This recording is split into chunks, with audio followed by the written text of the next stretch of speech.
We do this Ask Me Anything every Wednesday, 4:30 Eastern, where we can talk about the infinite banking concept, becoming your own banker, private money club, real estate investing, really anything financially related, as well as a little bit of possibly hunting and sports too. You never know when you get mixed into this conversation.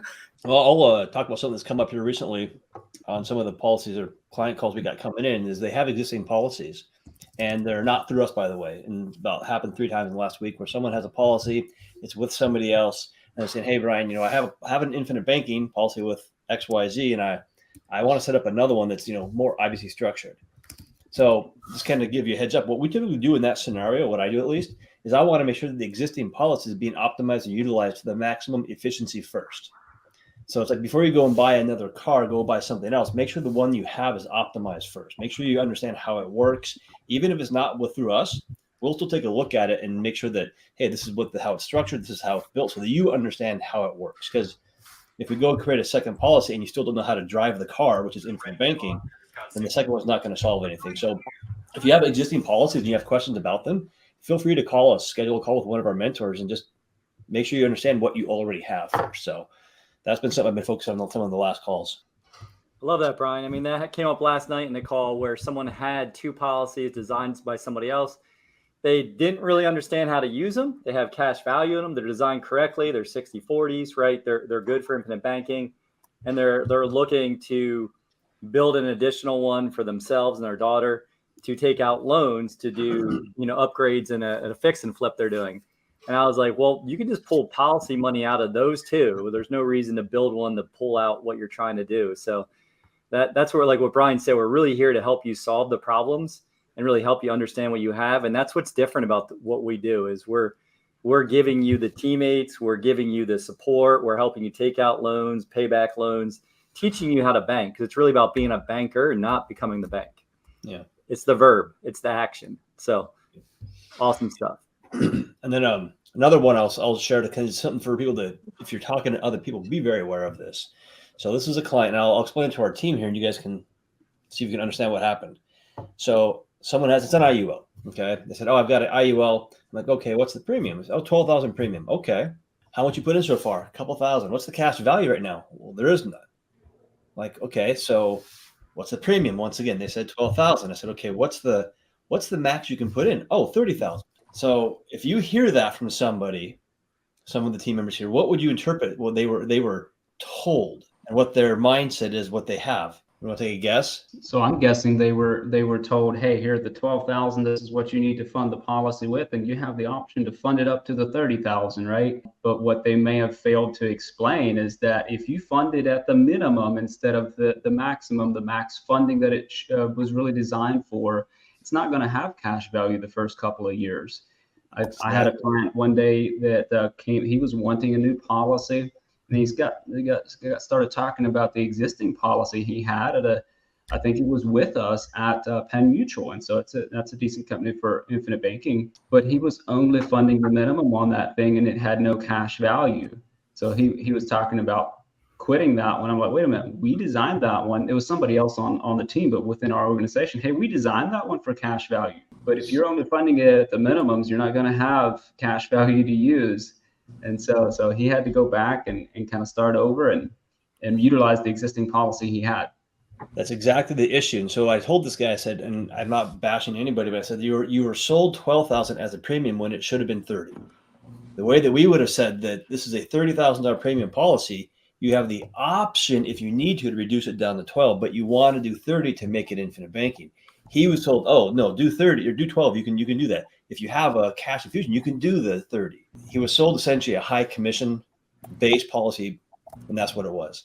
And so fortunately, we caught it in only 2 months, and now he understands what it really is. And he's very upset, to put it simply, because he can't put 30,000 in. It makes no sense.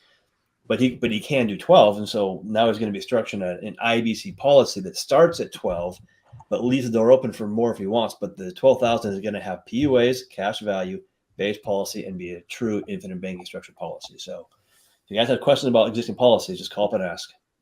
We see a lot of them. So Felix saying, "Chris and the team, thanks for the teaching. I do the concept in Spanish with Mauricio Cardenas' financial team. Very cool. I think you guys are out in California, right? I think I've talked to Mauricio before. Ethan, who's on our implementation team, actually an agent with Money Multipliers, and also in the Army National Guard. So I was in Army training this weekend. Financial guy was briefing us about the TSP, which TSP is basically a 401k for government employees. I was chiming in to be involved and help add to the discussion. He wasn't happy with me making comments about the benefit of having your money in a G fund and how those government bonds protect against loss in the stock market. Absolutely right. Very grateful for financial education that I've gotten from Chris and the team. Very cool, Ethan. Thanks for sharing. Let's see. Mark started the process, putting my policies on the blockchain. Very cool. James, I have that on my task list. Awesome. Mimi said, I have a policy and a segregated account with my CU. My question is this segregated account only for using with taking loans and paying back loans? Because when I describe how a segregated account should be used. Yeah, I mean, Mimi's I know her. So it's anything IBC related is typically how I've done them. So it's anything related to that.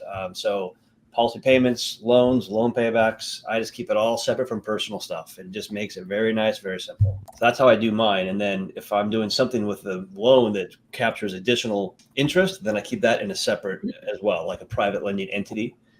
But yeah, that's how I do mine. You can think of it as a kind of a catching pot, because you can't just go throw money directly into the policy, or let's imagine it that way. So it's the catching pot of where money goes before it goes into the policy, and when it comes out of the policy, it lands there first. It's good for tracking too, because if you put it aside your personal account and you got all these things coming in and out, it just gets convoluted and sort of messy. That's why I like it. Segregated just means separate. Easiest way to think about it, just separate from everything else. ACH, James. ACH is the way they do them. You can do a check if you want to. Yeah, that has happened before, unfortunately, for some people, and they don't realize it. Yeah. It's actually something that happened to one of our clients. That's why our team is so powerful when you have the implementation team. One of my clients here about a month ago, they were excited. So they got into the policy, logged in and requested a loan without even talking to anybody first. And then a week later, they're saying, hey, Brian, where's the loan at? I'm like, well, first off, you requested one? Did you talk to implementation person yet? They're like, no, I haven't yet. And I was like, well, you're probably going to be waiting about 3 weeks because it's going to come in the mail. And sure enough, that's what happened. They didn't check some certain boxes to make it digital. So, when you first get your policy set up, talk to your implementation person. Make sure you have that call first. It can save some heartache like that. The paper check coming through the mail. It's like it's weird though, Greg. It took almost 4 weeks for them to get it from when they requested. It's like couldn't believe it took that long. It's like I can put something in the mail and it'll be there in 3 days, but for whatever reason, it's got to go through all their systems, I guess. I know my first one took over 3 weeks in the mail too, but also for James D. Kirk, paying premium into the policy or policy loan repayments. Yeah, that's also set up on an ACH typically on a payment form you'll fill out with the insurance company. Yeah, this is an interesting one. Carolina said, I have a house free and clear looking for a private mortgage at 65 LTV. Now, when you say private mortgage, is that a 30-year amortized mortgage or is it a hard money 6-month, 12-month loan? So market value, okay, here it is. Market value, you need $250 for 2 to 3 years. That's a long-term hard money loan. So anybody want to take that one? I vote Joe. I vote Joe or Brian. Sounds good. I mean, it depends on if it's a personal property, if it's an investment property. That makes a big difference because a lot of private lenders, if you're looking for private lending, won't lend on personal properties or personal homes. They'll only lend on investment properties. That's one of the challenges. The other one is the term. 2 to 3 years for hard money is a long time. That's a long time. You can find maybe commercial banks that might do it with a balloon for that, but yeah, for a private loan, that's a long time for a property. Depends on if it's a multi-unit though as well. Depends on the details of the project. Yeah, I mean that's a perfect use case. I mean, again, it's illegal to lend private to an individual, so that's not going to happen. So the property needs to be in a company name, an LLC, something of that nature. There's Dodd-Frank laws out there that prevent that kind of stuff. So as long as it's in an LLC or a company name, you can find a private lender. And that's exactly why Private Money Club was created, was to provide a platform for people like yourself looking for private money to connect with individuals like people on this call right now that have private money looking for deals. I mean, how many of you guys are doing private lending right now? I know you are, Craig, Jason, Carson, Joe. Yeah, I mean, so All of us. And we're all doing it through Private Money Club. So check out privatemoneyclub.com. And if you would like to learn more about it, just schedule a call. I'll put a link over in the chat box to schedule a call for that, and get it on there and start building relationships. And you'll definitely find, 65% loan to value. It just depends on what you're looking to pay, but as far as interest goes, but yeah, that could work out well for you. Yeah, so she said it's an LLC rented, so it sounds like it's possibly cash flowing, which obviously is a benefit. Perfect for private money club. Yeah, exactly. And then one of the things you can do is also get the property, get it underwritten. So have a third party do underwriting and all that on it, so it makes it a bit easier for another investor to analyze it. So something I've done before. I just did a refi. It was a DSCR loan, so debt service coverage ratio. It's based on as long as the rental income covers the debt service. I don't remember the exact lender, but if you talk to people who are doing lending, like or actively investing in real estate, those are pretty popular. Debt service coverage ratio. Mine was 75% LTV, but you don't have to take that much. I think we just took the maximum. Carolina, from my old stomping grounds, New Jersey, Garden State. There we go. What else we got? Well, we got no questions. Like, funny story with you guys. Here's a takeaway And from the a mountain. You want to take away from the mountain? You want to take away from the mountain? Yeah. So like the first one seemed pretty easy. Like, oh, this is easy. It's only 3.9 miles, 3,900 feet and climbing. It's like, oh, this is easy. 2 hours. We'll do this. No problem. We got 36 hours. And then as you keep going, it gets harder. Like things start getting tight. Then it starts pouring rain. Then it's freezing. Steven's freezing everywhere. If it's 87 degrees in this pool and it's cold, I don't know. But so it's like 40 degrees, cold, walking up in the middle of the night, can't see, even with headlamps on, can't see more than 3 feet in front of you. The trail's changing all the time because now you got water running on the trail. You got mud everywhere. You got parts where there's no trail. You're climbing over boulders. Felt like Frodo and Sam from Lord of the Rings, right? But in the dark, the takeaway in the dark, it got tiring. It got a little bit frustrating. It was cold. It was slow. It was like life. Like if you don't know exactly where you're going, things are pretty lonely, pretty tiresome, and it's not a whole hell of a lot of fun, right? A couple hours later, got a little bit of sleep, changed clothes.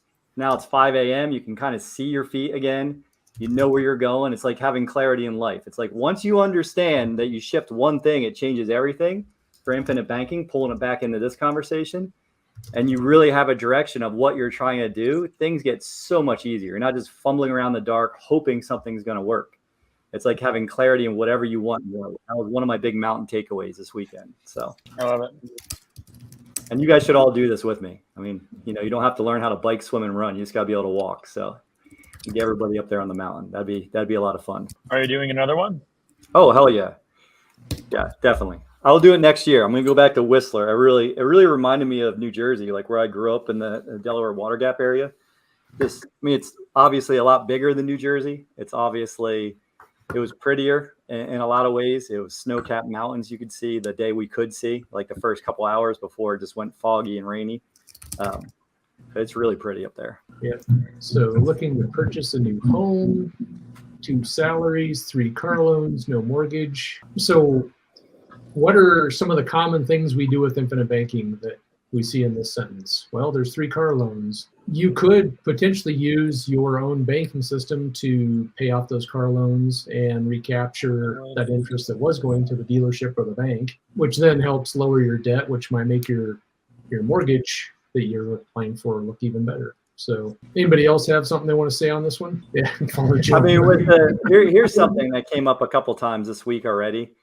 Like with the car loans, right? Like taking back the banking function in your life by taking over the car loan and then recapturing that principal is really what we're looking to do. Like, yes, or not the interest. You're recapturing an interest, you do get the principal as well. But what people seem to be skipping over is the long-term thinking, the capitalization of the policy.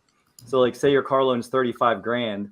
Well, there's only 2 ways you can do it. You're either going to build it up over time, month by month by month, until you have enough capital to take out that cash value to take over that loan, or we're going to build it so you can do it sooner by putting more capitalization up front. But one way or the other, you're still coming up with the funds by putting it into your premium deposits. Absolutely.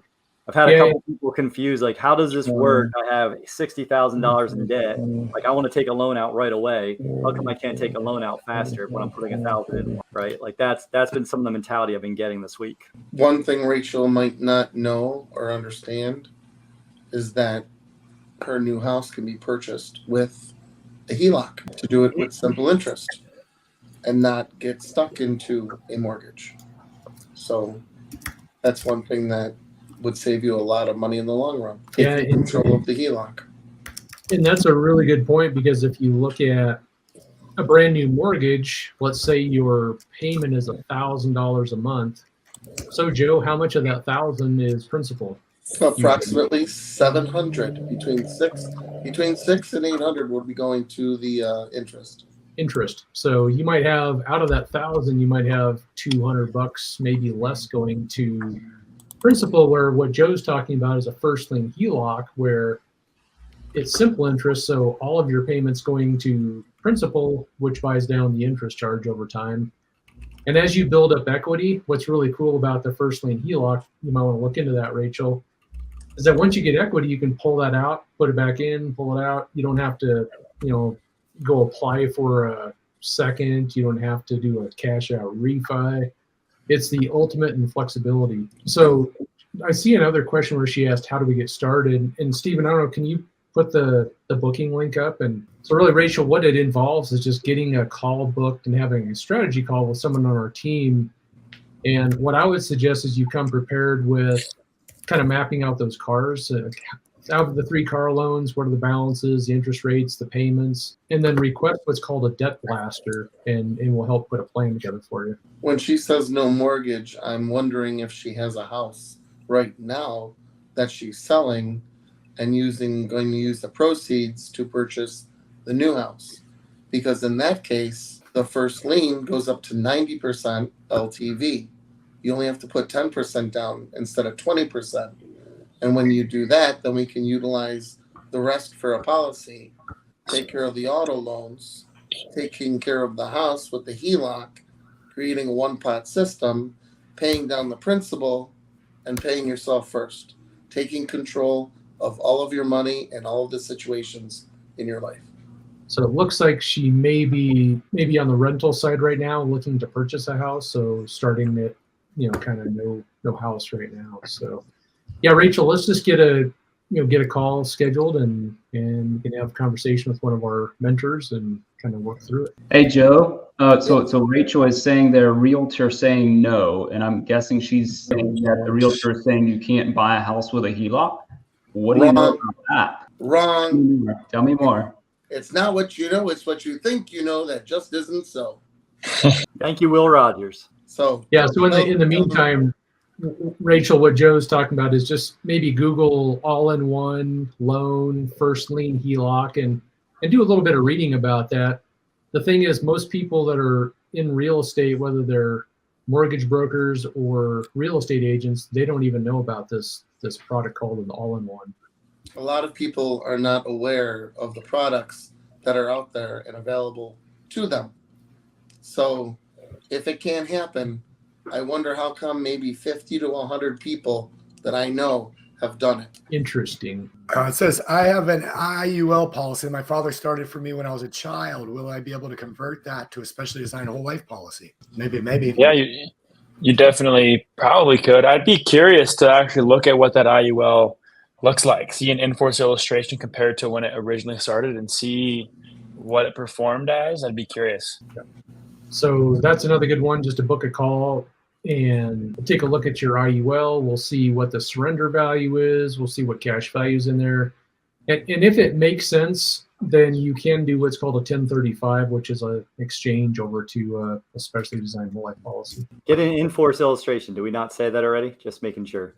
Go ask wherever it's from for an in-force illustration so we can see, what it looks like, where it's at, all those things. So. Yep. And James is busting me on.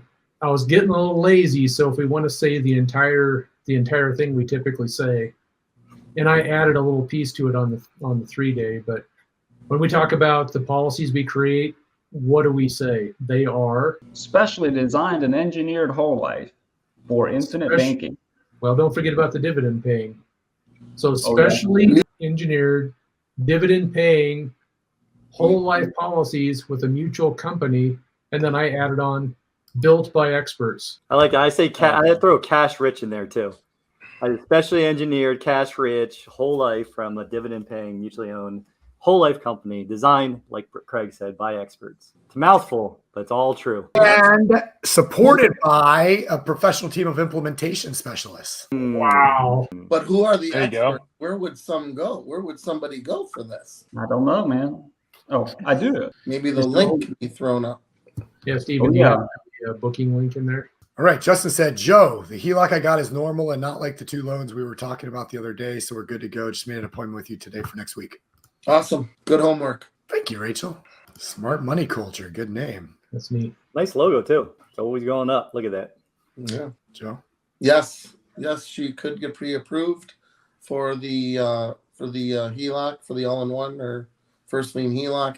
It's the same thing as the mortgage, except at closing, you're not going to go to a conventional mortgage. You're going to go to a HELOC. Absolutely. Cool. Joseph@chrisnoggle.com is my email, or joseph.beyourownbanker. So Daniel, I think you're just making a statement there. Absolutely correct. You can buy a house with a first lien position HELOC. And awesome on having 4 policies. And HELOCs. Nice work. Good job, man. You're You got playing the power tools. Yeah. Taking control of what you can. Cool. Smart Money. Shoot me an email and we'll see what we can arrange. It's snagy@chrisnoggle.com. It's cool. I like it. Let's do it. Let's get on smart TV. Eve said, can our mapping specialist compare staying in our 2.89? Is he the only one that froze? Yeah, I think so. I was kind of moving around to make sure I was still there, but yeah, we're good. I was wondering if that's what the head Bob was for. All right. Well, in lieu of Steven freezing, He's Eve, taking a nap right now. It's a very unique position to take a nap all you have to do is call me, Eve. I can run through your numbers and get you pre-qualified. And Joe, speaking of finalizing, I'm right there, bro. Are you? Right there. Oh yeah. Ready at the final? At the We sent in the last IRS document. You know, we've jumped through all said hoops. Good job. Which is something. Do you guys have to jump through hoops for policy loans? Just It's fog no- them here. No trick question. Just softballs. Just fog them here. Grab the big red bat and you hit it. Jason, All right. so how are you gonna move your money around with a all-in-one HELOC and trying to run things through policies as well? I'm curious on how you're gonna do that. Well, right now, I think because of the interest rate on the policy, on the HELOC being variable, I'm looking just to move it into something where I'll make a spread on it. And then some of that money will come back and either go back into the HELOC or back into a policy. But I won't be running it through at this time. I won't be running it through a policy. Okay, so you won't be doing true velocity banking though, with like your income literally going straight to the HELOC. Oh, I am. Yeah, that's how I'm going to do. Okay, All my income's going to go into the HELOC. And then you'll just pay policy premiums from your HELOC every year. Correct. Easy, makes sense. Correct. And then take the cash value out, throw it back in the HELOC, and lend it out. Yes. and are you planning to pay your expenses out of that as well? So is that your one pot system like we teach? Yes, it's going to be the one pot system. I've got my calculator here. I'm about to start the journey. So this is going to be a new journey. So we're going to have some learnings going on. And people, when you hear us talk about this stuff, there's one thing I really want you to understand. Like, if you don't understand it, it's just you don't understand it yet. I talked about this for the whole Take Back Control Tuesday. Like, this is new to me. Like, there's a little bit of nerves. Like, I'm like, okay, I've heard Joe talking about it. He's clicking and popping and making wheels with his arms.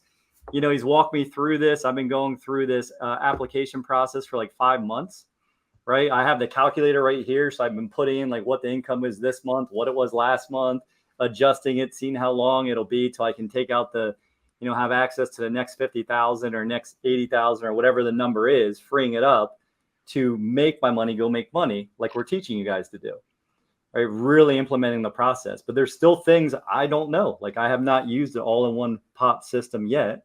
So I'm about to learn, Carson. So I'll keep you posted on what my takeaways are. And what will I do? I'll hold your hand. Is that what we're doing? Hold on. There you go.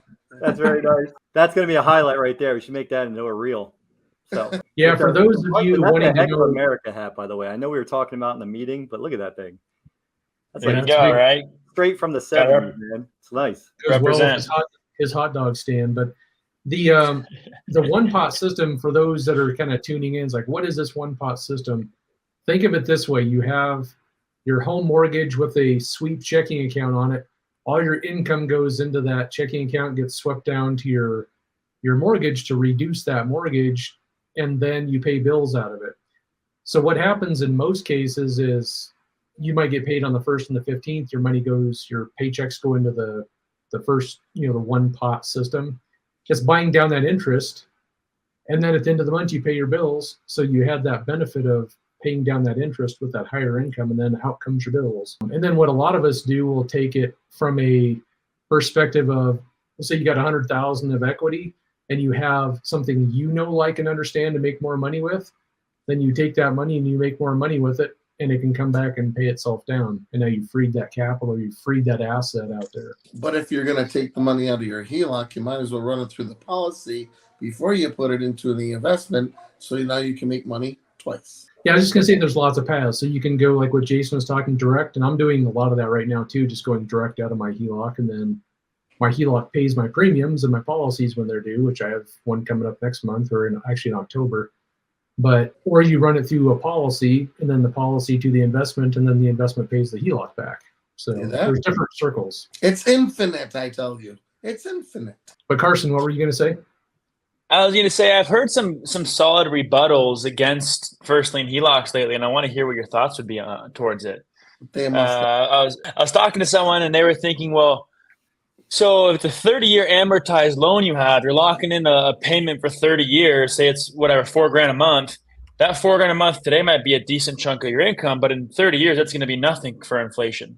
So you're locking in a small payment for 30 years, which is, yes, you're paying more interest, but that money is going to be worth way less in the future. Might as well keep that low payment and that low, I guess, debt for as long as possible. It's not going to be, I mean, instead of using all your dollars sitting in the HELOC and letting it sit there, and yes, you can use it, but you're paying interest on it. Whereas you could not pay interest on it by just lending it out and keeping a 30-year loan, whereas it's not going to be worth as much later on. Who pays interest on a HELOC that the money sits in it?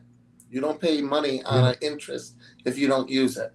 Second of all, with a mortgage and the way you're talking with the 4%, you have all that money stuck in your 2x4s. You can't touch it. Yep.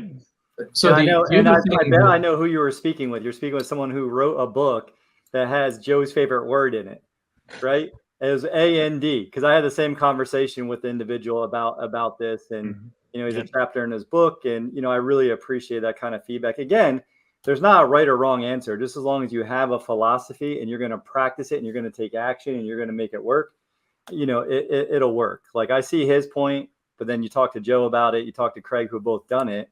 I feel pretty confident, and I run the calculations, Carson. Like, if for some reason it ballooned up to 13%, right? Say this balloons up to 13%. If I just put my income into it, keep the bills where they're at, like keep Parkinson's law in control, it extends it by like another 7 months mathematically. It's not that big of a difference, which really it eased some of my fears. And we're not financial advisors. We're not saying, hey, everyone should go get the one pot system and a first lien HELOC. We're just literally talking about what we're doing.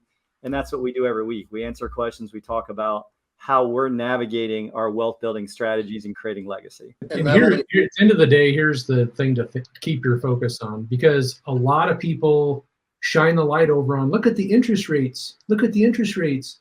If you start looking at the volumes of interest of what you're doing, so look at the volume of interest that you're going to pay on your traditional mortgage. Look at the volume of interest that you're going to pay in a first lien HELOC. There's quite a difference there. So start in everything you do financially, start thinking about the volumes of interest, not the rates of interest. Just because of how you were saying it before with your paycheck, when I talk to people, I talk to them, think of the calendar, 7/14/21/28. Let's say you get paid every week. $1,000 comes in on the 7th. $1,000 comes in on the 14th. $1,000 comes in on the 21st. You now have $3,000 in the HELOC. You technically paid $3,000 on the principal of your mortgage. Now, on the week of the 21st, on the 22nd, you pay your gas bill, your electric bill, your credit cards, the HELOC. That's like taking one step backwards. But what happens 2 days later on the 28th? Boom, another paycheck. So you took 3 steps forward, almost a step back, but then another payment. When did you ever pay $3,000 to the principal of your mortgage in 1 month and still had access to all that money? Mic drop. All right. I think it's the access point, and I get what I mean. Think about it too. A lot of the stuff we do, we like we have Mr. Spreadsheet that is creating all these spreadsheets, right? But a lot of it is common sense. Like when we talk about how you finance a car, and here's one that was a game changer for me this past week. I'm going to change the subject a little bit, but we talk about it all the time. Tom Wheelwright was on one of the masterminds I'm in. He came in as a speaker and he was talking about how business owners leasing a car is actually, like, from a money perspective, one of the best things business owners can do, which is not something I ever say, because conceptually, someone's making money when you lease a car and you're basically renting it, right? You're not ever owning the thing and you're paying for it the whole time. But then from a tax perspective, he was just bringing in another way to look at it. So just for us to always, like, not get locked into how we think about things, I think it's super important, right? So it's really to understand and meet everybody where they're at, what they understand, because there's going to be different ways, because there's the tax implications too, right? And that's what he was bringing it to, where I would always say that's the most inefficient way to go about purchasing a car, right? So all right. So we lost our moderator. So what do we have? This is it. We got 7 minutes. We got no more questions. Do you have to have an IBS, I'm guessing means IBC, to lend money to private money club or borrow money? That's from Knights of Israel. No, you do not. But we do. A lot of us do, because we are using the cash value built up in that IBC, infinite banking concept policy, to then lend out. So we're simply using it as a banking system. So while that money is compounding and growing, we're taking it out of the policy and putting it into, say, a private money club at 12% or whatever it's going to be, which makes money, and we run those gains either back into the policy or reinvest them in the deal. Money not in motion does not make money. That is why I have all of my cash value in my policies out making money. That's why I have all of my HELOC out making money. It's awesome. You need to get that and some lights behind you. Money in motion, right? Stays in motion, makes money, or however you want to put it. I love that line. Hefe means boss said, I have my intro call this Friday. Can you guys give me some guidance on what to know or look into to be prepared for the 30th call? The 30th. Yeah, Carson, what would you want someone to know that's coming to a call with you? Jason actually made a short, like a minute-long video. I still give that out to people every time. It's I a got good you. video. It is. And we'll send it to you too. Basically, I'd want you to understand what infinite banking is, at least a decent understanding, the basics, understanding why we use whole life insurance, what the policy means, maybe some examples you must have seen about, how you can use a policy for financing debt or investing in real estate. And then I'd want you to come prepared with maybe a few questions of how you could implement this, or any questions you got from the videos or books you may have read. And if you are someone looking to pay off debt or have a very specific situation, I'd come prepared with numbers. What's your income? What are your expenses? What are your debt payments, your interest rates, your balances? If you're looking to do investments, what's the deal you're going to do and what are the returns going to look like? How much capital do you have available? So just like an overarching idea of what the concept is and your numbers is all you really need. And then whoever you're working with will give you, the perfect white glove service to help you do it right. I love how excited you got with that, Carson. That's exactly it. And the 79-second video that Carson's talking about is just asking you 4 questions. It's basically asking you, what is your goal for this? Like, really think about what is your big future outcome? And then where are you today? Like, are we solving the problem of debt, recapturing and recycling your money? Do you have money that's sitting, unprotected in banks? Even if it's in a high yield savings or a money market, do you have money that's in a bank versus in a policy where it can be parked and protect your legacy and create a legacy? Or are you going to purchase a major capital purchase, a car, a home, a vacation home, a wedding, right? Or are you setting up your kids, grandkids?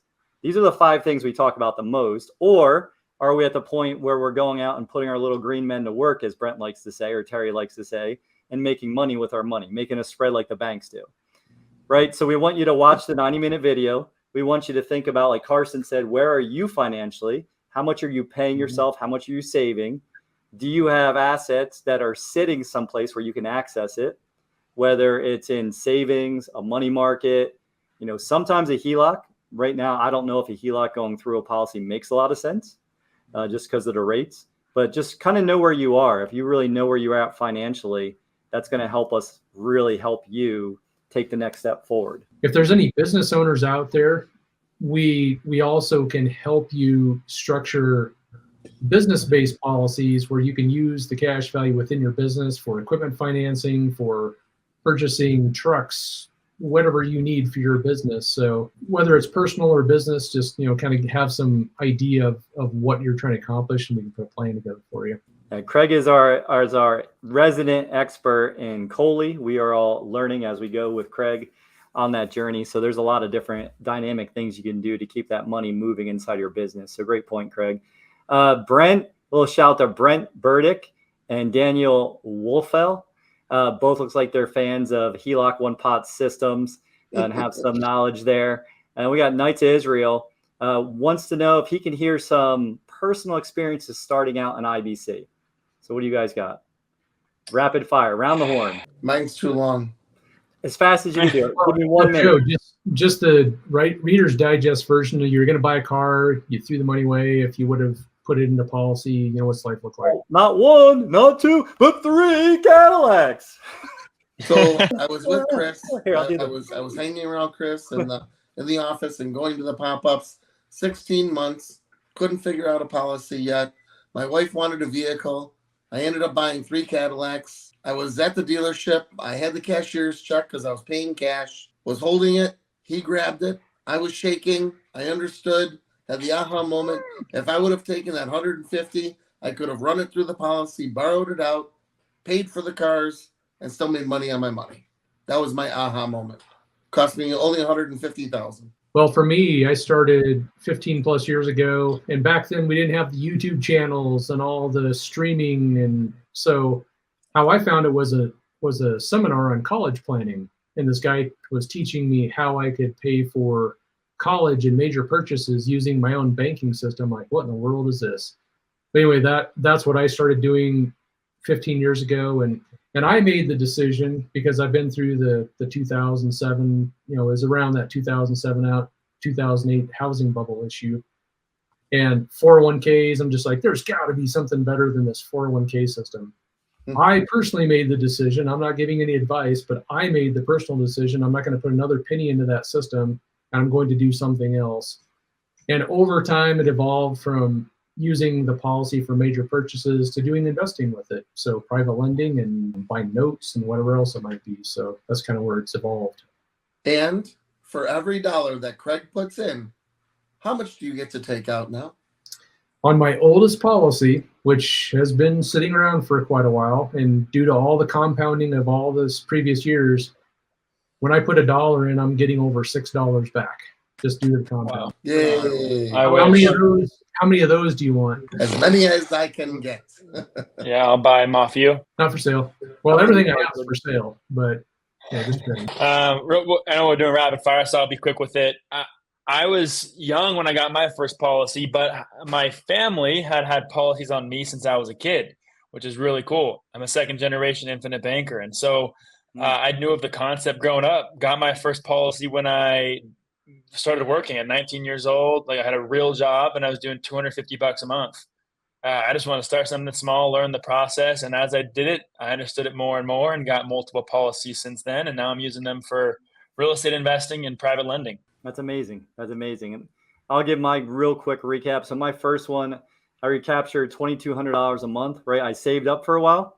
I really capitalized the policy, recaptured 9 of my 10 bad debts. Now it's $3,300 a month I'm recapturing. We use it to pay for our ski vacation. We use Connor's policy to pay for that. And next it's going out and putting our money to work. So really going through the build, keep, and create more wealth as we teach in a relatively short period of time. Like, I came in really focused, and there's no way that I'd be here without the team and what we're doing So, and Jason, I love how you mapped out that journey, because a lot of folks come to us and have debts and not a lot of extra income. And so we can put a plan together to wipe out the debt. And then once the debt's wiped out and you're using it for major purchases, just like what Jason talked about, then you get into using that cash value for investing in things you know, like, and understand. But yeah, you're like the poster child. You went through all the steps. Yeah, that's the goal. That's the goal, right? It's come in and really understand to learn this. It's not only for me, it's an emotional thing too. Like, it is the mindset portion of it. I really was scared of money. Like, money made me uncomfortable. I had a lot of unhealthy money stories that I believe a lot of people listening probably have. That's probably why you're here. There's probably something that you're uncomfortable with your money. And when you start understanding that you can actually have control of your money, that you actually can understand how it works, and it's pretty simple, like actually very simple, then it starts emotionally shifting that. And you can buy a legacy. Like, I went from someone wondering how I'd ever leave a legacy for my boys, for my two sons, to now knowing that if something happened to me, I graduated, died, shuffled off, like, they're okay. They're going to be okay. Like, I plan on being around for a long time, right, to climb up some more mountains. But that's the point too. Like, we don't talk enough about what it feels like as a man that's providing, protecting your family, that all of a sudden that you're like, hey, they're taken care of. I'm good, right? I know that's big for you, Craig, and your daughters, Joe, right, with your daughter, Carson, your marriage, right, and future kids, the 19 kids you guys are going to have together. So, hey, don't laugh. I've talked to people in the last week. I don't know what it was in the air, but 10 kids, 12 kids, and 13 kids. So, wow. And we got speaking, last one we'll wrap up here. We have Amir Abdul Wali saying, hey, he wants to start IBC, don't have a lot of cash. You know, he's married, 34, and wife and 4 kids. So what would you say to that?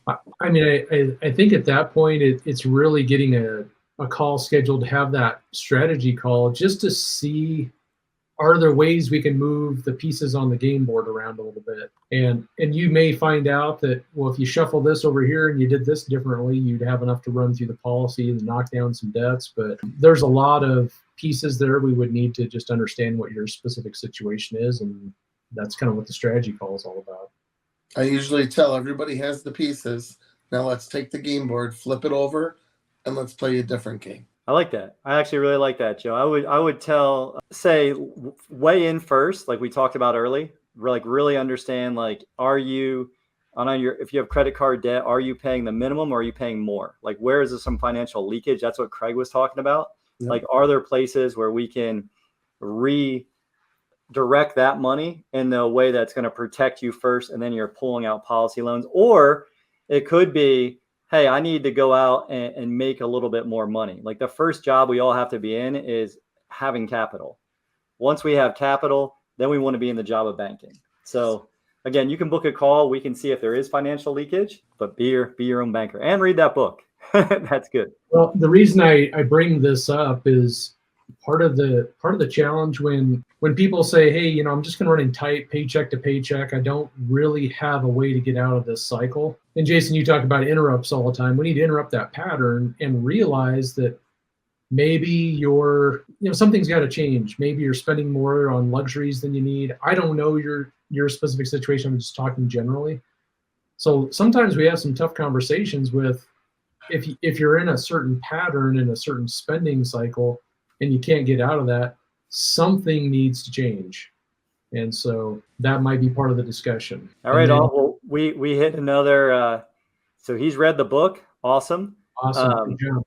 Yeah, good job. Keep learning. You know, it's Zig Ziglar said it best. Go out, solve more people's problems. As you do that, you'll get more in return than you could ever imagine. Right? That's the variation of that. So another great AMA. We do not have an exit video, so we appreciate all of you. Keep learning. You are your most valuable asset. You are in the 5% because you are here learning. Apply what we're teaching and your life will change. You got to apply it though. If you're just listening because you think we're cool, thank you, but go do something with it. All right. You guys. Hey, before we punch the go away, Roxanne's asking for the 90-minute video link. Does anyone have that? They can post it in the. So Roxanne, one place you could go get that is if you go to Chris Noggle's YouTube channel. It's his front video. It's the 90-minute video he's got on his YouTube channel. So that's one place you could go get it. Lots of All right. All right, guys. Good Great show. job, guys. Have a good one. Okay. And Joe, you want to